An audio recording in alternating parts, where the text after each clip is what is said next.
چھوڑنے کا طریقہ بتاتے ہیں اور انشاءاللہ ان کی باتوں میں اللہ کی طرف سے وہ تاثیر ہوتی ہے کہ وہ گناہ چھوٹ جاتا ہے۔ مفتی رفیع عثمانی نے اپنے والد صاحب مفتی شفیع صاحب دیوبندی رحمۃ اللہ علیہ سے کہا کہ آپ مجھے بیعت کر لو، تو انہوں نے کہا کہ آپ مجھ سے بیعت مت کرو۔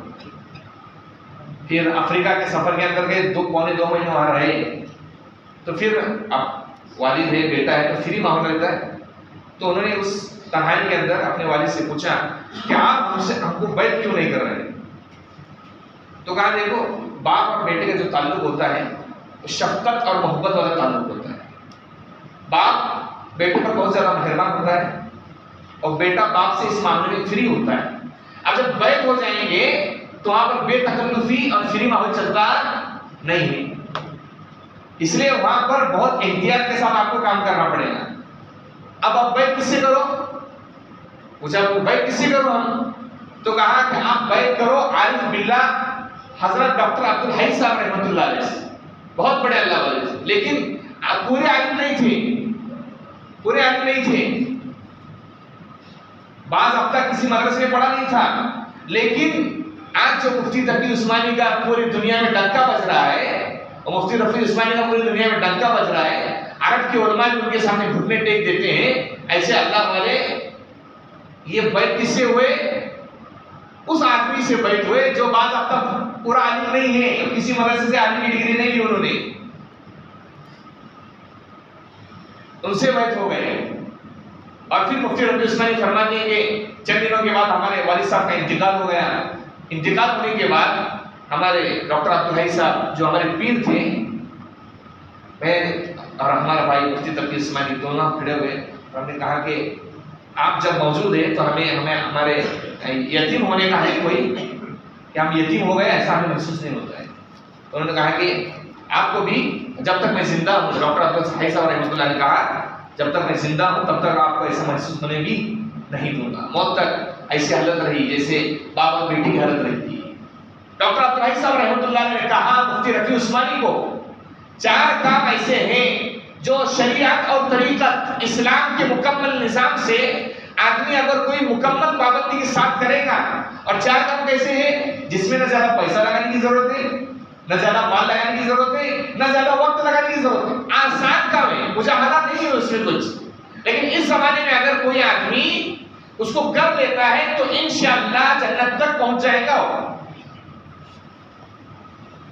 اور پھر فرمایا کہ یہ 4 کام جو مجھے بتلائے وہ حضرت مولانا حکیم الامت حضرت اشرف علی تھانوی رحمۃ اللہ علیہ نے بتائے، اور ان کو بتائے ان کے پیر صاحب حضرت مولانا امداد اللہ مہاجر مکی رحمۃ اللہ علیہ نے، انہوں نے کہا کہ یہ تو وہ کام ہے جو اللہ رسول نے جو ہے ہمارے دل میں القاء فرمائے، ہمارے دل میں بات ڈال دی، اور یہ کام ہم نے آپ کو بتلا دیے۔ اب ان 4 کاموں کو کوئی آدمی اگر کرتا ہے پابندی کے ساتھ، انشاءاللہ آج اس زمانے میں فتنوں کے اس دور میں، پریشانی کے اس ماحول میں، شیطان کے اور مکر و فریب کے اس جال کے اندر اگر کوئی آدمی 4 کاموں کو کرے گا تو انشاءاللہ ان 4 کاموں کی پابندی سے وہ جنت کے راستے تک پہنچ جائے گا مکمل۔ اس میں سے پہلا کام کیا ہے؟ پہلا کام ہے اس میں شکر۔ کیا ہے شکر؟ کس کو بولتے ہیں؟ اللہ تعالیٰ نے کوئی نعمت ہمیں دے دی، ڈائریکٹلی یا انڈائریکٹلی کسی آدمی کے ذریعے، اس پر کہیں الحمدللہ۔ کیا کہیں؟ نہ بولنا وقت لگ رہا ہے کوئی زیادہ، الحمدللہ بولے، یا کہو اللہ ولک الحمد کلو ولک الشکر کلو، اتنا بولنا ہے۔ اور اللہ کی نعمتیں کتنی ہو رہی ہے ہم پر؟ صبح سے لے کر شام تک نعمتیں ہو رہی ہیں۔ اب آدمی گاڑی چلا رہا ہے وہاں بول نہیں سکتا ہے، کھانا کھا رہا ہے بول نہیں سکتا ہے، تو آپ کب بولے ہو؟ جب اس کو موقع ملے تب بولے، ورنہ رات میں سونے سے پہلے، رات میں سونے سے پہلے جب اپنے بستر پر بیٹھے تو 10 منٹ نکالے، 10 منٹ میں پہلے 5 منٹ جو نکالے وہ اس کے شکر کے لیے نکالے۔ سوچے صبح میں الحمدللہ اچھی حالت میں میں اٹھا ہوں، ورنہ بہت سارے تو لقمہ مارے جاتے، کسی کی موت ہو جاتی، اللہ نے اچھی حالت میں اٹھایا الحمدللہ۔ دل کے اندر سوچے، زبان سے بولنے کی ضرورت نہیں، وہ زبان سے کہے الحمدللہ۔ گھر میں ناشتہ بنایا، گھر والی نے ناشتہ کھایا اپنے، الحمدللہ۔ سوچے اور الحمدللہ پڑھے، کام کے لیے گئے عافیت کے ساتھ، کاروبار اچھا ہوا، الحمدللہ۔ ظہر کی نماز پڑھی، نماز پڑھنے پر بھی اللہ کا شکر کرے، اس لیے کہ ہر بندے کو نماز پڑھنے کی توفیق ملتی نہیں ہے۔ الحمدللہ ظہر کے بعد آرام کیا، خیر اللہ کیا، الحمدللہ عصر کے بعد چائے پی، الحمدللہ مغرب کے بعد نماز پڑھی، الحمدللہ مغرب کے بعد دوستوں سے بات چیت کی، الحمدللہ عشاء کی نماز پڑھی، الحمدللہ عشاء کے بعد کھانا کھایا، الحمدللہ بستر پر پہنچے آسانی کے ساتھ، الحمدللہ جو کام دن میں ہونا چاہیے تھا آپ کے ارادے کے مطابق ہو گیا، الحمدللہ کہو، اس لیے کہ اللہ کو الحمدللہ کہنا اتنا پسند ہے، اللہ نے ساری کتابوں کا سردار قرآن شریف کو بنایا۔ پورے قرآن شریف کا خلاصہ سورہ فاتحہ میں ہے، اور سورہ فاتحہ کا خلاصہ الحمدللہ رب العالمین۔ اللہ نے اپنے قرآن کی ابتدا الحمدللہ سے کی۔ سوچیے اللہ کو الحمدللہ بولنا کتنا پسند ہے۔ اللہ نے قرآن کی شروعات کیسے کی؟ الحمدللہ سے۔ اور اتنی بڑی عبادت ہے، اللہ کا شکر اتنی بڑی عبادت ہے، یہ ہم نماز پڑھتے ہیں، جنت میں کوئی نماز نہیں، زکات دیتے ہیں، جنت میں کوئی زکات نہیں، حج کرتے ہیں، جنت میں کوئی حج نہیں، ہم ماں باپ کے حق ادا کرتے ہیں، جنت میں کوئی حق ادا کرنے کی ضرورت نہیں، بچوں کی لیے جائیداد پراپرٹی خرچے ورچے سارا انتظام کرتے ہیں، ان کے پڑھائی کا، تربیت کا، ادب کا، اخلاق کا، معاملات کا، کوئی جنت کے اندر عبادت نہیں ہے، کوئی عبادت نہیں ہے، لیکن ایک عبادت جنت میں ہے،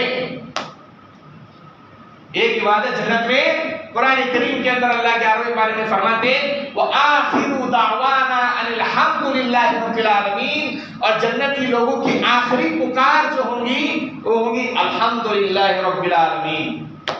جنت میں اچھے گھر ملیں گے، محلات ملیں گے، نعمتیں ملیں گی، وہاں آدمی کیا بولے گا؟ الحمدللہ رب العالمین، ساری تعریف اس اللہ کے لیے جو سارے جہانوں کا پالنہار ہے۔ دیکھیے کتنی بڑی جو ہے نعمت ہے، اور پیسہ خرچہ ہو رہا ہے، آرام کرو تو ایسا لگ رہا ہے کہ آپ کا اکاؤنٹ میں سے 100 روپے کٹ ہو رہے نہیں، وقت بھی زیادہ نہیں لگ رہا، مال بھی زیادہ نہیں، اور جان بھی زیادہ لگ رہی ہے، بس کیا کرنا ہے؟ کھانے کے بعد الحمدللہ، بیت الخلا سے نکلنے کے بعد غفرانک الحمدللہ الذی ہے، وہاں بھی دعا ہے، سو کر اٹھنے کے بعد کیا ہے؟ الحمدللہ الذی احیانا بعد ما اماتنا، ہے شروع میں سب کیا آخر میں نعمتیں مل رہی ہے، جو بھی آپ کو نعمت ملے اس پر اللہ کا کیا کریں؟ شکر ادا کریں، اور شکر ادا کرنے کی وجہ سے فائدہ پہلا یہ ہے کہ اللہ رب العزت اس بندے کو عذاب نہیں دیتے۔ قرآن شریف بولتا ہے ما یفعل اللہ بعذابکم ان شکرتم وآمنتم، اللہ کو کیا ہو گیا کہ اگر تم شکر گزار بندے بنو تو تم کو عذاب دے، اگر تم شکر گزار بندے بنو گے تو اللہ عذاب نہیں دیں گے، تو جو بندہ شکر کرے گا اس کو اللہ تعالیٰ عذاب۔ دوسرا فائدہ یہ ہوتا ہے کہ جو بندہ شکر کرتا ہے اللہ اس کی نعمت میں اضافہ دیتا ہے۔ اب یہ آپ دیکھو 40 دن سے جو میں بتا رہا ہوں شکر پر، اس پر آپ عمل کر کے دیکھو، انشاءاللہ آپ کی لائف چینج ہونا شروع ہو جائے گی، اور لائف چینج ہونے کے ساتھ جو آپ کا کاروبار ہے وہ بڑھنا بھی شروع ہو جائے گا۔ لیکن کاروبار پر شکر کرے کہ اللہ نے آج میرے کو 1000 روپے کا دیا، الحمدللہ، چند دنوں کے بعد جو آپ کو مقدار ملنے کا دیتی ہے وہ بڑھ کر آئیں گے۔ الحمدللہ قرآن بولتا ہے تو قرآن کی بات 100% صحیح ہے، وہاں کو غلط اور شک ہونے کا کوئی یہ بھی گمان بھی نہیں آ سکتا۔ قرآن کہتا ہے لَإِن شَكَرْتُمْ لَأَزِيدَنَّكُمْ، اگر تم شکر گزار بندے بنو گے ہم تمہاری نعمت میں اضافہ کر دیں گے۔ آپ عبادت کے اعتبار سے شکر کرو گے اللہ عبادت کی توفیق دیں گے، مال کے اعتبار سے شکر کریں گے اللہ مال بڑھا دیں گے، اولاد کے اعتبار سے شکر کرو گے اللہ اولاد بڑھا دیں گے۔ جو چیز کے اعتبار سے آدمی شکر کریں گے اللہ تعالیٰ اس نعمت کو کیا کریں گے؟ بڑھا دیں گے۔ اس لیے کیا کرنا ہے؟ ہر نعمت کے ملنے پر اللہ تعالیٰ کی طرف متوجہ ہو کر شکر کرنا، یہ دوسرا فائدہ ہے۔ تیسرا فائدہ یہ ہوتا ہے کہ آدمی کے دل سے تکبر نکل جاتا ہے۔ جب آدمی بول رہا ہے نا گاڑی ملی الحمدللہ، تو اس کا دل کیا بولے گا؟ گاڑی کس نے دی؟ الحمدللہ، اللہ کی طرف سے۔ اولاد ملی، نیک لڑکا پیدا ہوا صالح، نیک لڑکی ہے، الحمدللہ اللہ کی طرف سے۔ مال ہے، جائیداد ہے، پراپرٹی، الحمدللہ۔ اب وہ جب دولت کا کام سامنے آئے گا تو اس کے دل میں بات نہیں آئے گی، کیوں؟ وہ یہ سوچے گا جب میں بار بار اللہ کا یہ کر رہا ہوں، اللہ تعالیٰ کی تعریف کر رہا ہوں، تو یہ ساری چیزیں کس کی ہے؟ اللہ تعالیٰ کی، یہ میں اس کا مالک نہیں ہوں۔ اور حدیث کے اندر آپ صلی اللہ علیہ وسلم نے حضرت عبداللہ بن مسعود رضی اللہ تعالیٰ سے حدیث ہے، فرماتے ہیں عبداللہ بن مسعود رضی اللہ تعالیٰ قال قال رسول اللہ صلی اللہ علیہ وسلم لا يدخل الجنة من كان في قلبه مثقال ذرة من کبر، جنت کے اندر وہ آدمی داخل نہیں ہوگا جس کے دل میں رتی کے برابر تکبر ہوگا. رتی ذرہ سمجھتا ہے؟ ذرہ کس کو بولتے ہیں؟ دھوپ پڑتی، دھوپ پڑنے کے بعد دیکھیے آپ اس کو، اس کے اندر کو ذرہ گھومتے رہتے، تو اس کے اندر سے جو ایک ٹکڑا نہیں ہے، اتنا بھی اگر تکبر رہے گا تو اللہ تعالیٰ جنت میں داخل نہیں کریں گے. اب جو آدمی شکر کرے گا تو شکر کی بدولت اللہ تعالیٰ اس کے سینے کو تکبر سے پاک فرما دے گا. تو سب سے پہلی چیز جو ہمیں کرنا ہے وہ کیا ہے؟ شکر. شکر کون سی عبادت ہے؟ دنیا سے شروع ہو کر جنت کے اندر بھی رہنے والی عبادت ہے. اس لیے اگر آدمی دن بھر میں نہیں کر سکتا ہے تو آسان اس کا طریقہ میں نے بتا دیا.